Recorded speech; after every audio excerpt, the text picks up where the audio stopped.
This video is sponsored by Elton.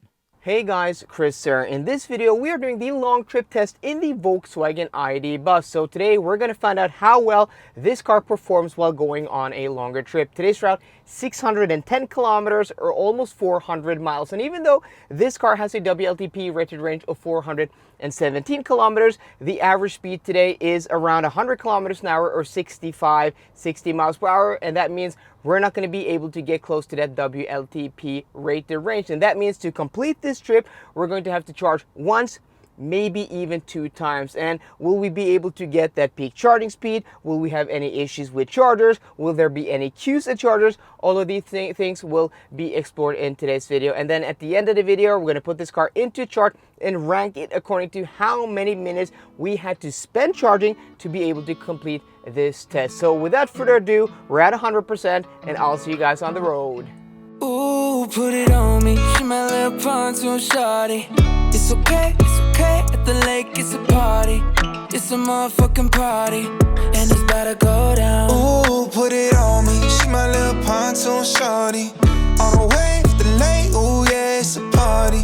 It's a motherfucking party, and it's about to go down. We've now been on the road for almost 1.5 hours. We've covered 137 kilometers, and average consumption thus far is 27.1 kilowatt hours per 100 kilometers.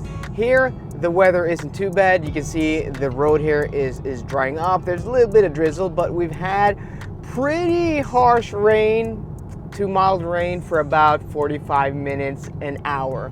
Hopefully, it will clear up during the day. And yeah, so the conditions should get better. We're now at 51% stated charge, and we have 163 kilometers to go with 177 kilometers of range left. So hopefully we're going to be able to get to Kristiansand and then start heading back towards Oslo again before we have to stop and charge. But I think today we're going to have to do 2 charging stops. But yeah, we'll have to see. So that's the update for you guys. I'll talk to you once we get to our turnaround point in Kristiansand. Ooh, put it on me. She my little pontoon shawty. It's okay at the lake, it's a party. It's a motherfucking party, and it's about to go down. Ooh, put it on me. She my little pontoon shawty. On the way to the lake, ooh yeah, it's a party. It's a motherfucking party, and it's about to go down. We're now about 5 to 10 kilometers outside of Kristiansand, on our way there, but we have to stop and charge because 0% stated charge and 0 kilometers of range left. So we're taking an exit here to what is called Sørlandsparken, which is like a big shopping mall area here in southern Norway.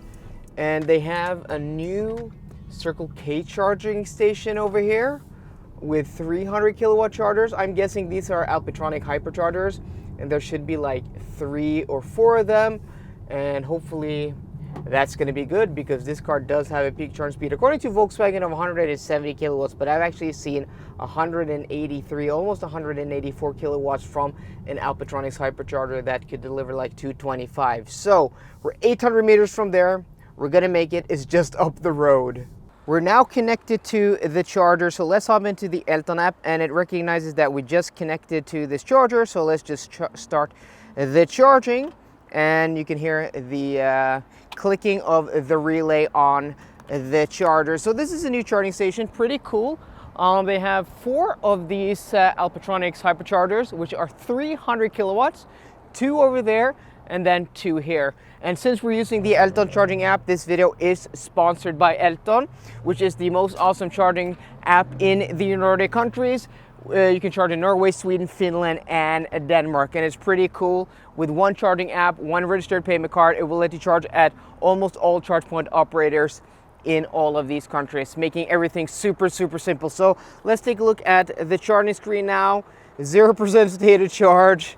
And we're at 137.5 kilowatts. Not that peak charging speed I was hoping for yet, but maybe we have to be above 10% to see a little bit higher charging speed. Often a lot of EVs, you have to be above 10%. It won't give you, that peak charging speed right away because of the low battery voltage at that stated charge. We're now on our way out of the tunnel to downtown Kristiansand, and we've changed the route a little bit from the route I've been doing for more than 3 years now, where we usually go to the next exit, take a left, and then loop around, do a U-turn. But now instead we're taking the exit before, so we can do a more natural like loop. Now we're gonna go right and then right.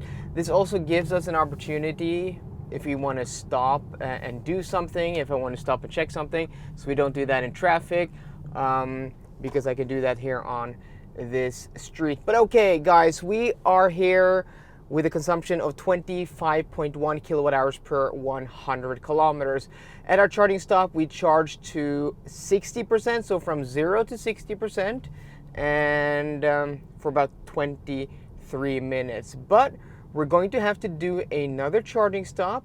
There's a guy in an XC40 P8 reversing, okay, yeah. So we're gonna have to do another charging stop. Yeah, he has to yield when you're reversing and coming from the right. It's not a road, it was a parking lot. So as I was saying, we're gonna have to do another charging stop. So we spent about 101% to get here. We're at 59% now, so we spent 100% going to the charger, 50 or 1% now is 101. I'm estimating that we're gonna maybe use a little more than 100, 105, 110%. So that's why I went to 60. So next charging session we can go to 50%, and that will be a little bit of a shorter charging session. And also weather is much better now than when we started. It's 16 degrees Celsius outside now, dry. We do have a crosswind from the northwest.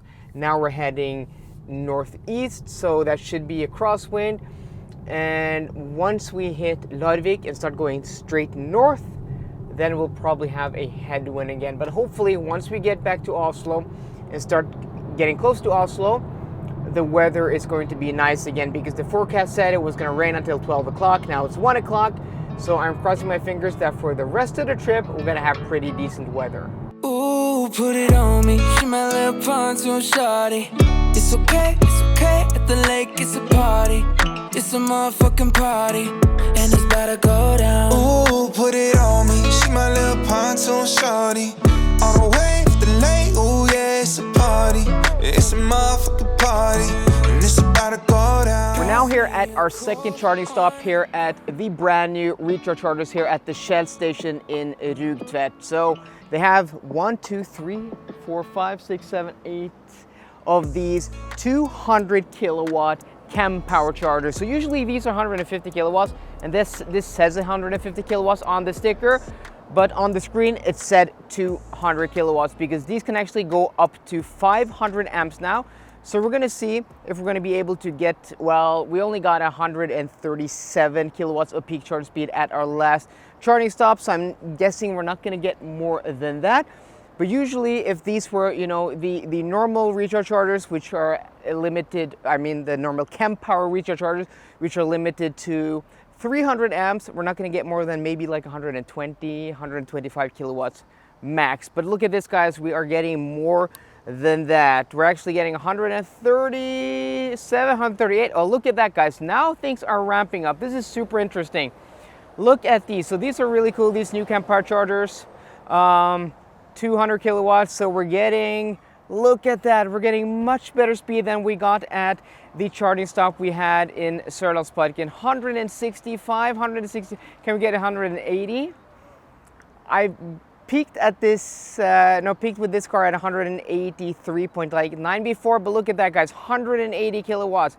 That, wow, 185, 185, look at that, that is amazing. 185 kilowatts from a car that should peak at 170 from these new chem power chargers that are now 500 amps with 186. Look at that, guys, 186. Yeah, that is absolutely something to write home about. So I think we're about 148 kilometers away from our end stop, so we're going to charge around 50 or maybe 60%. We can go to 60% now because we're getting pretty decent speed. And as I said at the last charging stop, this video is sponsored by Elton. So if you want to download the app, there will be a link in the description box down below. We are now here back at our starting point here at Esso in Schlepp, and as you guys can see, the weather has improved massively. Dry outside, the skies have been clearing up, and we have a little bit of sun popping out through the clouds, and also between 16 and 17 degrees Celsius. So a lot better weather than what we had this morning, and that means we also arrived here with more battery than I try to arrive with. You know, usually I try to arrive with 5 to maybe 10%, but we arrived with 11% battery and 37 kilometers of range left. And also, you know, consumption improved significantly. 24.4 kilowatt hours per 100 kilometers is a lot better than when we were at our half point, even though according to the wind map we actually had a headwind halfway through our way back from Kristiansand. So we had 2 charging sessions today, and you guys want to know the actual charging time. So the Volkswagen ID.BUZZ charged for a total of 40 minutes. 40 minutes today, not the best, and well, that is due to high consumption, not the best range. We were able to go 288 kilometers from 100 to 0%. If the weather was better, we probably would have been able to go a little bit more than 300. But on this trip, because we're only able to go around 300 kilometers, even maybe a little bit better if the conditions were even better, we're not going to charge from, you know, 0 or 5 to 100%. So this is still and always a 2-stop charging strategy with this car, and actually charges decently fast. You know, our first charging session was from 0 to 60% was 23 minutes, but our second charging session was 17 minutes, but that was from 7 to 60%. But we got, you know, that peak charging speed and well above what Volkswagen actually claimed. So, you know, this is a big van. It's tall, it's wide, it's square.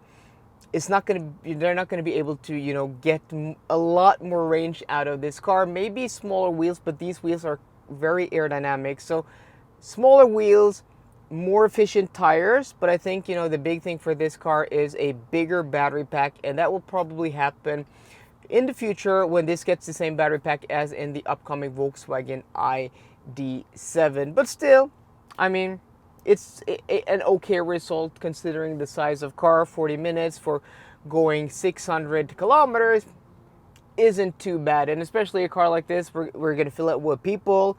You can fit 5 adults comfortably in this car, and when there's a 7-seater version of this car coming out later this year, you're gonna be able to fit 7 adults comfortably, and you're gonna be stopping a few times on a long trip like that. So guys, I hope you enjoyed today's video. If you did, please drop me a thumbs up down below, and for more car content, as always, please subscribe. See you guys later, and goodbye.